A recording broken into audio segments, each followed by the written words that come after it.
Pues continuamos con esta Jornada Nacional contra la Violencia hacia las Mujeres en México, Distancia Segura y Sin Violencias, en este 9 de diciembre, que es el Día Internacional de las Personas Defensoras de los Derechos Humanos, y ahora nos toca el turno del estado de Chiapas, y agradecemos a Marta Figueroa de Mujeres Libres Colem que pueda acompañarnos en este espacio estatal destinado para Chiapas. Y bueno, como decimos, Distancia Segura y Sin Violencias es una campaña que inició el 3 de septiembre de este 2020 junto con el Observatorio Ciudadano Nacional del Feminicidio, Católicas por el Derecho a Decidir y la Red Nacional de Refugios. Impulsamos esta campaña con la idea de poder acercar información a las mujeres en situación de violencia, pero también de poder dar asesorías vía telefónica. Estas asesorías son asesorías totalmente gratuitas y la idea es que ustedes puedan llamar dependiendo del estado en el que se encuentren. Bienvenida, Marta, buenos días y pues la idea es que puedas compartirnos, por favor, parte de lo que es el contexto del estado de Chiapas. Desde acá en San Cristóbal de las Casas, dicen que el más bonito de todos los pueblitos de por acá, y que aunque aquí se consideran ciudad, pero bueno. Chiapas está en la frontera sur. Tiene colores muy especiales, somos frontera, somos uno de los estados más megadiversos, tenemos en muchos sentidos, biológico, social, estamos también en medio de muchos de estos llamados megaproyectos y también estamos en un estado cada vez más militarizado. Y esto habla de las condiciones que hay para los casi 5 millones de habitantes de esta entidad, de los cuales, como en la mayoría de del mundo, más de la mitad somos mujeres, con toda la problemática, con todas las diferencias y desigualdades que esto significa. Chiapas, además, pese a su riqueza natural y demás, siempre nos dicen que somos pobres, que tenemos situaciones de alta marginalidad, que no hay servicios suficientes, que ser mujer en Chiapas es un peligro para la salud, cuestiones así que incluso vemos repetidas en varias partes. Entonces, no es que no se tenga servicios de salud, simplemente parece que no tuviéramos derecho a la vida, a la salud, a la justicia, al trabajo. Y bueno, las condiciones que generan estar en la frontera o ser parte de esta visión neoliberal de los megaproyectos genera una de las principales violencias, que es la pobreza. Y ya sabemos que en especial cuando somos mujeres, pues esta pobreza nos pega más fuerte. Y de ahí que las razones o las estadísticas que nos hablan de esta marginalidad, por ejemplo, el tema de ser el estado con mayor muerte materna infantil, con el tema de embarazo adolescente, y yo diría infantil, tiene que ver con que no se nos considera personas, igual que a los otros, sino objeto o propiedad de los señores. Y esto no tiene que ver solo con el tema de ser o pertenecer a los pueblos originarios. Incluso hay dentro de esta visión racista y clasista la idea de que los indígenas son violentos o peor, su cultura hace que vendan a las mujeres, y no vemos incluso esta expresión racista y clasista que nos hace primero expresar hasta institucionalmente todo en masculino, quien cuenta son los hombres y demás, y cuando se dan estos temas de paridad, que ha sido una lucha de muchas compañeras del movimiento feminista, se ve como una graciosa concesión y es una simulación y vemos fenómenos terribles. Todo esto, ¿por qué? Porque ahorita en Chiapas tenemos, tenemos desde hace 31 años trabajando el tema de violencia, estamos tratando de luchar y erradicar la violencia, pero esta cada vez se transforma y toma los colores del Estado. Por eso no es que sea competencia a ver quién sufre más o a ver quién tiene más muertas, sino que en Chiapas la violencia estructural es feminicida, porque cuesta la vida de las mujeres. Eso lo denunciamos hace, no sé, en el 2010, 2012, lo hemos estado diciendo, cuando el levantamiento armado, nos tocó ver uno de los, aquí en México, el feminicidio en contexto armado interno, como estaba ocurriendo en Perú o como estaba ocurriendo en Colombia, y sin embargo no se vio. Bueno, esto viene incluso del vecino Guatemala. Recordemos que es por Chiapas por donde entran estas migraciones, estas ahora caravanas que se organizan para entrar en multitudinariamente para llegar supuestamente a Estados Unidos, pero muchos de ellos o ellas se quedan aquí. Y bueno, esto nos da, insisto, otros colores, otras formas de esta violencia estructural feminicida. Por eso pedimos la alerta de género.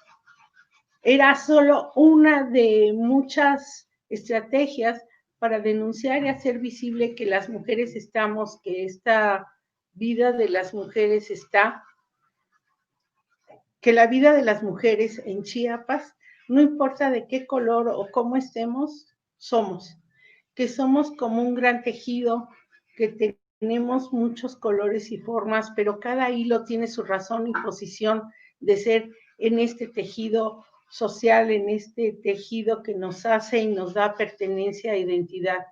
Entonces, lo que vimos principal, aunque tenemos, insisto, 31 años, reportando, denunciando, defendiendo el tema de la violencia.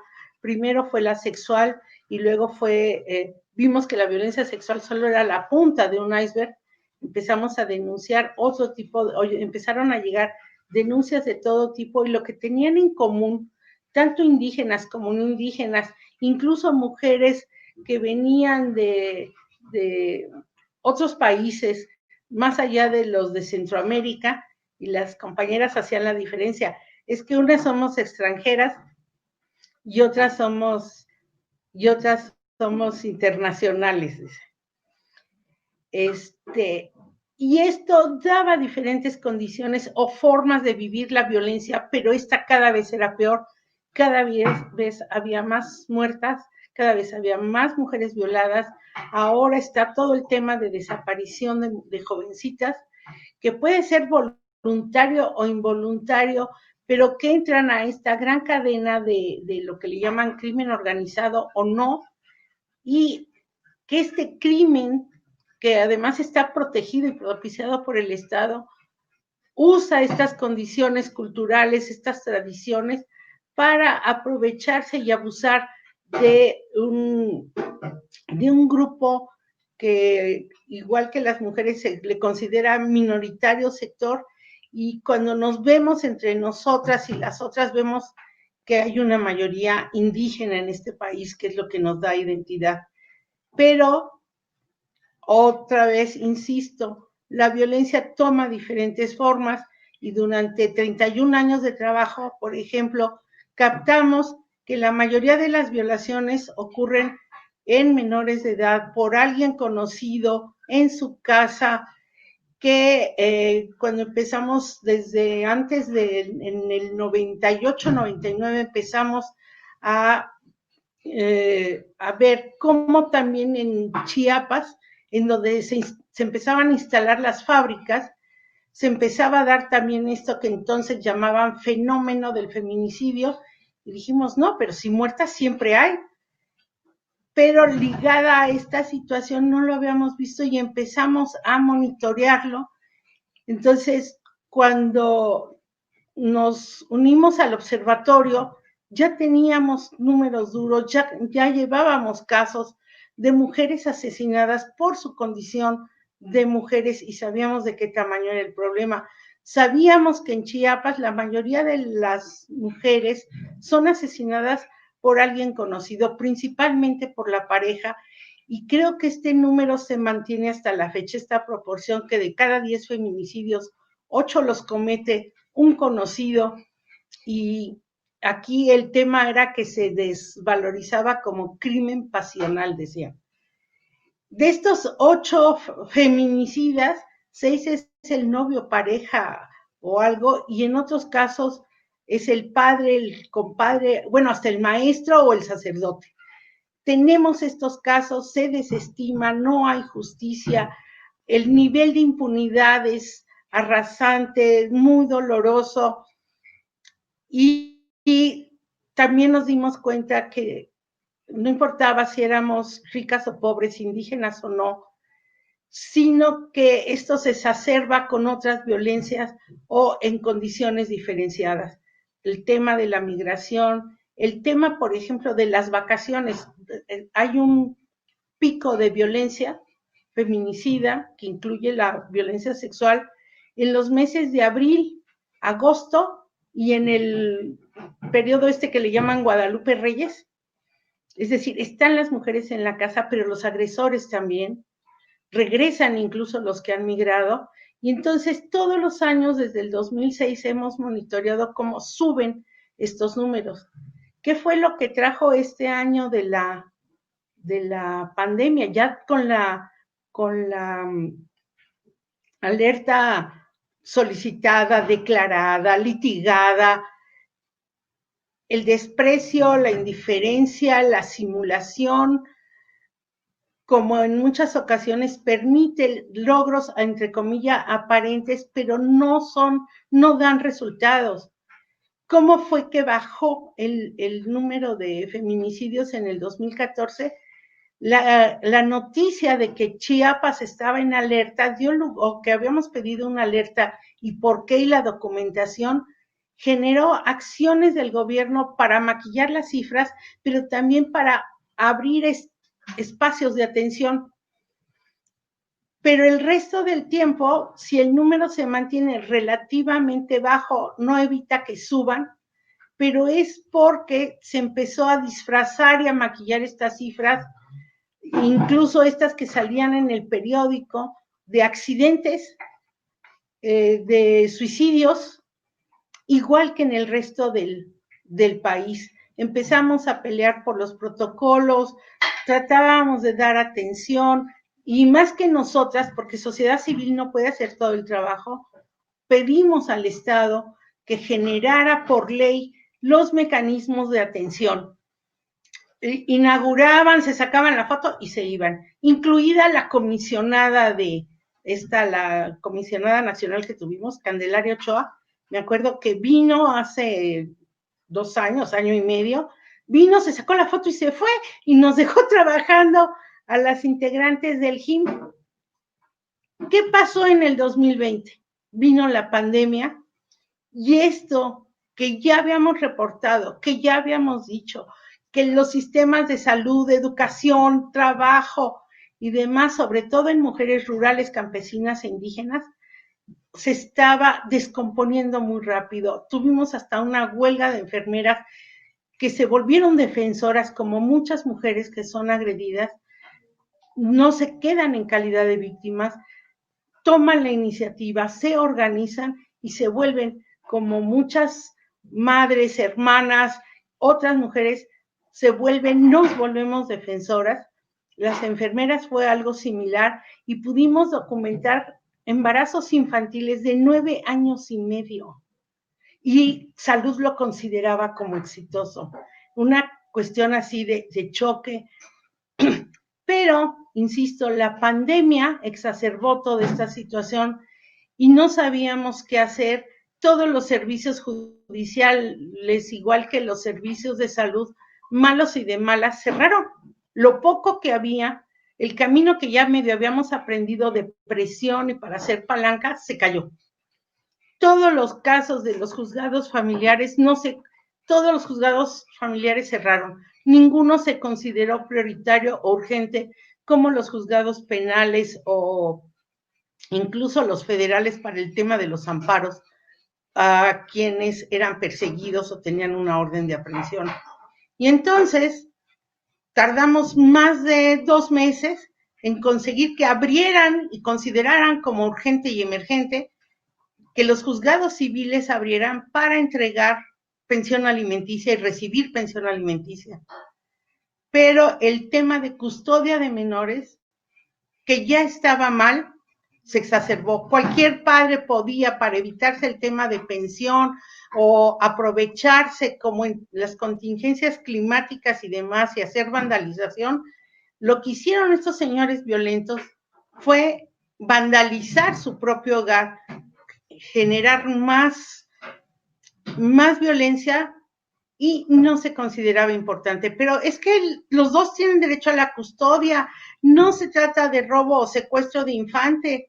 Y tuvimos casos que sin considerar el contexto, la violencia, el tema de desaparición, tráfico y demás, tuvimos un caso que fue así como de impacto nacional de un niñito que fue robado en el mercado, literalmente de la mano de su madre que es comerciante ambulante, pero y detuvieron y criminalizaron esta pobreza porque encontraron, cosa que habíamos denunciado varias veces, cómo los señores se llevan a los niños, pero en el caso del niño encontraron que en un cuarto de 4x4 estaban hacinadas 4 familias y se les trató de traficantes, y obviamente fue mujeres y un viejito que era el abuelo que también era objeto de cuidados, y todo eso no se contó, mientras vimos cómo todos estos apoyos y demás que ganamos litigando, por ejemplo, el tema de las estancias infantiles en Chiapas para los niños y niñas, eran muy importantes y literalmente los cerraron de un día para otro y generaron situaciones como esta de que como los niños ya no tenían a dónde ser dejados en cuidados, que tuvieran por lo menos 2 alimentos calientes,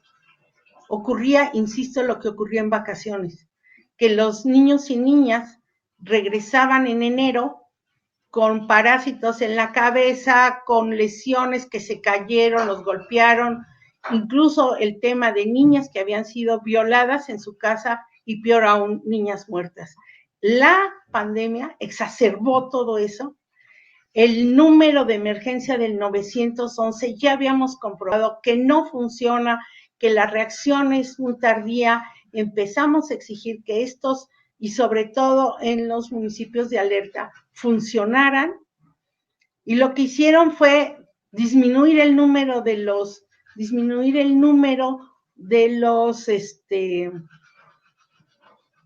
casos, es decir, otra vez empezamos en un tema de simulación muy terrible. Y bueno, las llamadas tuvimos que dar con la campaña, fue una reacción y otra forma, que hay muchas más. Yo sí estoy admirada de las formas en las que las mujeres, sobre todo en el campo y rurales, aprovecharon las ventajas, conocimientos y herramientas que ya tenían para hacer canastas comunes, tianguis, apoyarse, hacer cadenas de solidaridad para alimentarse y demás, pero también empezaba a haber cadenas de solidaridad para atender el tema de violencia, rescatar y decir no están solas, pero también vimos una reacción muy violenta contra quienes nos manifestábamos. Atacaron otra vez a niñas, a jovencitas que por primera vez salían a reclamar y a poner el performance de el violador eres tú, que incluso lo hicieron aquí en Tzotzil, frente a la Catedral de San Cristóbal. Pero el problema sigue ahí, está ahí, y entonces el número de llamadas, vimos por qué el 911, que tiene un montón de llamadas de violencia familiar o de violencia doméstica, que es el mayor, no reflejaba, como apenas esta semana, lo que estaba pasando. Este fin de semana tuvimos 5 llamadas de 5 incidentes diferentes y oficialmente solo se registraron 2 de lo que le llaman un levantón de 5 mujeres, solo se registró 2 y el problema es que hoy no sabemos qué pasó con esas mujeres. Estamos obligando a las autoridades a que realmente tengan servicios de emergencia especializados para mujeres que respondan y el tema es que todo lo aplazan o todo usan como pretexto. Sí, ya lo vamos a ver ahora que va a haber lo de la reunión por la alerta. No va a haber reunión por la alerta porque nos contagiamos, que eso fue otro tema. Aquí murieron no solo personas de los servicios médicos, sino de la fiscalía y de los juzgados contagiadas, porque a ellas, en estos otros servicios, no se les consideró dentro de la emergencia, no se les dio protección, se les obligó a trabajar y tenemos desde una directora de fiscales que atendía mujeres, al fin tenemos una coordinadora de fiscales para mujeres y se muere de COVID. Y varias secretarias, la señora de intendencia, no podemos seguir contando, aquí se mueren de neumonía atípica. Y luego no había quien fuera a recoger los cuerpos y fue la fiscalía que con noticia criminal lo hacía.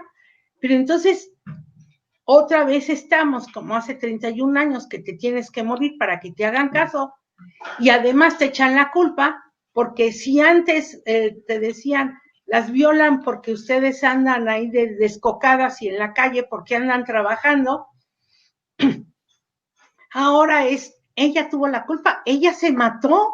Estaba tan triste por el maltrato de su casa, estaba tan desesperada por el encierro de la pandemia, que se salió con el primero que le dijo mi alma y ese lo mató, pero ella es responsable. O no solo te dicen, él la mató, sino no pudo vivir la depresión que generó la pandemia y se va. Pero en las comunidades indígenas se quedaron totalmente sin ningún monitoreo. Volvimos a ver expresiones como las de hace 30 años, que las señoras vecinas cuando oían gritar a la señora en la casa, salían a gritar ellas también para espantar, entre comillas, al agresor. Pero ahora, ¿dónde te sales? O consejos como este de quédate en tu casa y tú dices, ¿cuál casa?